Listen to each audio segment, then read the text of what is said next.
આંતરરાજ્ય ધાડ અને ઘરફોડ ચોરી કરતી ચડ્ડી બનિયાનધારી પારકી ગેંગના 10 આરોપીઓને સુરત ક્રાઇમ બ્રાન્ચ ટીમે ઝડપી પાડ્યા હતા।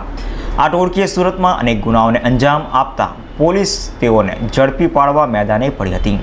હાલ પોલીસે ચડ્ડી બનિયાનધારી ગેંગને ઝડપી પાડી લાખોની મત્તા કબજે કરી હતી। સુરતમાં છેલ્લા ઘણા સમયથી ચડ્ડી બનિયાનધારી ગેંગનો આતંક જોવા મળ્યો હતો, જેને લઈને સ્થાનિક પોલીસ સાથે ક્રાઇમ બ્રાન્ચ પર આ ગેંગને ઝડપી પાડવા મેદાની હતી। ત્યારે ક્રાઇમ બ્રાન્ચની ટીમે બાતમીના આધારે મોટા વરાછા લેક ગાર્ડન પાછળથી ચડ્ડી બનિયાનધારી પારધી ગેંગના 10 સાગરીતો, જેમાં નંદુ પારધી, દિનેશ પારધી, બાપુ સંગુરપે બાપુ ફૂલમાળી, બલ્લા ભીલ, કાલુ બાલા બામણી, રાજકુમાર પવાર, રાજુ સોલંકી, વિકાસ સોલંકી, અર્જુન સોલંકી અને સિમ્બા દુર્ગા પવારને ઝડપી પાડ્યા છે। પોલીસે તેઓ પાસેથી સોના ચાંદીના દાગીના, મોંઘેદાર કાંડા ઘડિયાળો તથા રોકડા રૂપિયા સહિત હજારોની મત્તા પણ કબજે કરી હતી। તો રીઢાવે સુરતમાં જહાંગીરપુરા, કાપોદરા, કતારગામ, ખટોદરા, ઉમરા, સરથાણા, સિંગણપોર, અમરોલી અને ચોક બજાર પોલીસ મથકની હદમાં 14 જેટલા ગુનાઓને અંજામ આપ્યાની કબૂલાત કરી છે। વધુમાં ક્રાઇમ બ્રાન્ચની પૂછપરછમાં આરોપીએ જણાવ્યું હતું કે તેઓ શહેર વિસ્તારમાં પડાવ નાખી દિવસ દરમિયાન ફુગા વેચવાનો ધંધો કરી તે સમયે ખુલ્લી જગ્યા નજીક વીઆઈપી બંગલા હોય કે તેવી જગ્યાઓ રેકી કરી રાત્રિ સમયે હાલ ઘડેલા પ્લાન મુજબની જગ્યાએ લોકડાઉનનો સમય થાય એ પહેલાં જ પોતાના કપડાં બદલાવી ચડ્ડી બનિયાન પહેરી 4-5 કલાક છુપાઈ જતા। ત્યારબાદ મધ્યરાત્રે 1:30 થી 4 વાગ્યાના સમયગાળા દરમિયાન બંગલાની બારીની ગ્રીલ તોડી પ્રવેશીને ચોરી કરતાઓની કબૂલાત કરી હતી। તો કોઈ ઘરમાં માણસ જાગી જાય તો પથ્થર વડે હુમલો કરતાઓની કબૂલાત કરી છે। હાલ તો આ ટોળકીના અન્ય આરોપીઓ, જેમાં રૂકેશ ઉર્ફે ચોટલી સુરેશ પારધી, દેવાકૃપા પારધી, સચિન બલ્લા ભીલ, ગજરાજ, મોન્ટી નંદુ પારધી અને કાલા સહિત ભાગતા ફરી રહ્યા છે, તેને પોલીસે વોન્ટેડ જાહેર કર્યા છે। સુરત શહેરમાં જેમ આપણે બધાને ખબર છે કે ઓલ ઓવર ઇન્ડિયાના લોકો આવે છે, વેપાર કરે છે, મહેનત મજૂરી કરે છે। છેલ્લા 3-4 મહિનામાં અવારનવાર ઘરફોડ ચોરીના બનાવો, પ્રયાસો, આ પ્રકારના બનાવો પોલીસના ધ્યાન ઉપર હતા અને શહેર પોલીસ અને ક્રાઇમ બ્રાન્ચ આ ગુનાઓને શોધવાના પ્રયાસ કરતી હતી। આ એક ગેંગ જે મધ્યપ્રદેશથી આવેલી છે, મોટાભાગના લોકો રતલામ, ઉજ્જૈન વિસ્તારના છે। આ ગેંગને પકડવામાં સુરત શહેર પોલીસ ક્રાઇમ બ્રાન્ચને સફળતા મળી છે। 10 ગુનેગારો જે આ ગેંગના સભ્યો છે, આ લોકો પકડાઈ ગયા છે। બીજા કેટલાક ગુનાગારો એવા છે જેને શોધવાની કામગીરી હાલમાં ચાલુ છે। આ લોકોની ગુના આચરવાની રીત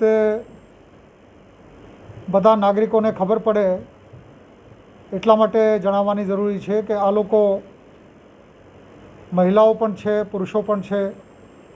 ફુગ્ગા બેચવાના બહાને અને વિસ્તારોમાં ફરવાના બહાને ઓટો રિક્ષા લઈને શહેરના જુદા જુદા વિસ્તારોમાં નીકળે। સાંજે 4 વાગ્યાથી 5, 6, 7 વાગ્યા સુધી, અને આ વિસ્તાર કયો છે, સોસાયટીના નામ કયું છે, આ ઓટો રિક્ષાવાળા પાસેથી જ માહિતી મેળવીને લખી લેતા હતા। પછી રાત્રે ઓટો રિક્ષામાં બેસીને પાછા આ વિસ્તારમાં આવે, અવાવરૂ જગ્યા ઉપર બેઠા હોય, સૂતા હોય અને રાત્રિના અંધારાના લાભ લઈને પછી સોસાયટીમાં, બંગલાઓમાં પ્રવેશ કરતા હતા। થોડા લોકો મકાનની બહાર રહે, થોડા લોકો મકાનની અંદર જાય, બરાબર ગોઠવણી સાથે, અને તમામ સાધનો આ લોકો સાથે રાખતા હતા।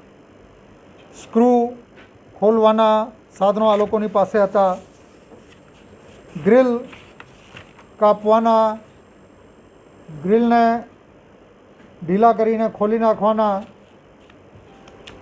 પહોળા કરી નાખવાના, આ પ્રકારના તમામ સાધનો સાથે આ લોકો, દાખલા તરીકે ઘરની બારીના ખીલા વગેરે પેચિયા વડે ખોલવાનું કામ,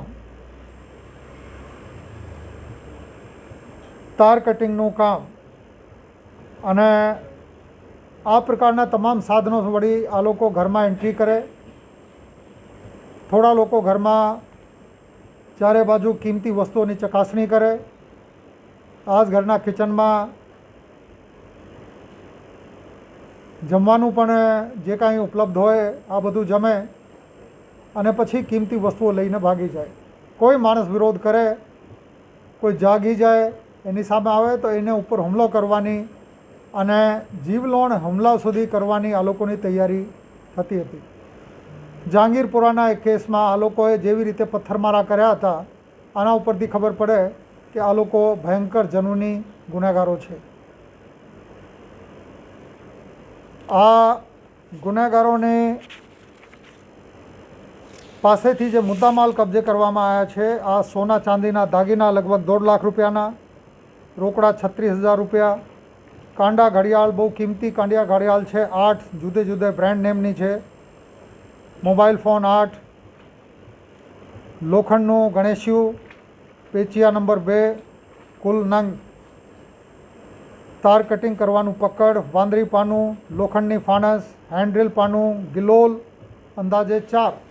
કોઈ સોસાયટીમાં જાય અને ત્યાં કૂતરાઓ ભસે તો ગિલોલથી એના ઉપર આ લોકો પથ્થર પણ મારતા હતા. આ લોકો જે કેસોમાં સફળ થયા, આ બધાના મુદ્દામાલ કેટલાક રિકવર થયા છે. બાકીના મુદ્દામાલ માટે અત્યારે બાકીના ગુનેગારોને પકડવાની, શોધવાની કામગીરી ચાલુ છે. પરંતુ આ સફળતાથી સુરત શહેરમાં બીજા કેટલાક બનાવો બનતા અટકી ગયા છે. બધા નાગરિકોને આ પ્રેસ કોન્ફરન્સ વડે હું આ વિનંતી કરવા ઈચ્છું છું, પોતાના વિસ્તારમાં કોઈ પણ માણસ કારણ વગર આટા ફેરતા મારતા દેખાય, ફુગ્ગા, કોઈ છોકરાઓ રોડ ઉપર નથી, હાલમાં પ્રતિબંધો છે, રાત્રે કરફ્યુ પણ છે, કારણ વગરની અવર જવર અજાણ્યા ઇસમોની આ પ્રકારના માણસો દેખાય તો એને રોકીને પૂછપરછ કરવાની અને પોલીસને જાણ કરવી આ બહુ જરૂરી છે. વધુમાં સુરત ક્રાઇમ બ્રાન્ચની ટીમે ઝડપી પાડેલા ચડી બનિયાનધારી પારધી ગેંગે સુરત ઉપરાંત અમદાવાદ, આણંદ, ખેડા, ડીસા, વલસાડ, બરોડા, નવસારી સાથે રાજ્ય બહાર, મુંબઈ, બિહાર, રાજસ્થાન, મધ્યપ્રદેશ અને પંજાબમાં પણ ઘરફોડ ચોરી કરી હોવાની કબૂલાત કરી હતી. અઝર કુર્સી સાથે પ્રકાશવાળા, G10 ન્યૂઝ.